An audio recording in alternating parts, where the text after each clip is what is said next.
एक पैसा कमाने वाला बंदर था। पैसे मांगने के अलावा वह चोरी करने में भी मास्टर था। अपनी इस कला के कारण दो चोरों की नजर उस पर पड़ गई। वे बंदर के मालिक चांग माओ के पास गए और उससे बात की कि वह बंदर की मदद से 5 बिलियन की डायमंड चोरी करना चाहते हैं। पैसे कमाने का मौका देखकर चांग माओ ने बिना किसी हिचकिचाहट के हामी भर दी, लेकिन सहयोग करने से पहले वे बंदर की स्किल देखना चाहते थे, इसलिए वे पास के एक अपस्केल नेबरहुड में गए। बंदर एक पेड़ पर चढ़ गया और सही मौके का इंतजार करने लगा। तभी एक आदमी बाथरूम से बाहर निकला और खिड़की खोली। जैसे ही वह आदमी वहां से गया, बंदर अंदर कूद गया। अंदर जाते ही बदबू से परेशान होकर उसने अपनी नाक ढक ली और तुरंत टॉयलेट लिड बंद कर दिया। फिर वह बेडरूम में गया और वहां रखी लेडी ऑफ द हाउस की सारी कीमती चीजें समेट ली।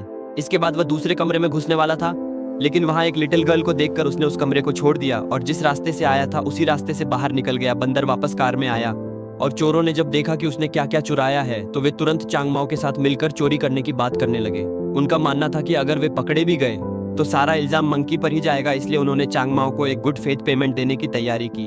लेकिन जब उन्होंने पैसा ढूंढा तो वह गायब था। तभी उनकी नजर मंकी पर पड़ी, जिसने अपनी टेल उठाई और दिखाया कि उसने पहले ही उनका पैसा चुरा लिया था। ये देखकर चोर और भी खुश हो गए। उन्हें एहसास हुआ कि यह बंदर वाकई में मास्टर थीफ है और उनका प्लान और भी मजबूत हो गया। इस तरह उन तीनों ने एक समझौता कर लिया। हालांकि बंदर चांग माओ का मनी मेकिंग टूल था, लेकिन चांग माओ कभी उसके साथ अच्छा व्यवहार नहीं करता था। वह अक्सर ड्रंक होकर अपने गुस्से का शिकार बंदर को बनाता था। एक दिन बंदर अपने इस मालिक से तंग आ गया, इसलिए जब चांग माओ स्लीपिंग था उसने एक रेजिग्नेशन लेटर लिखा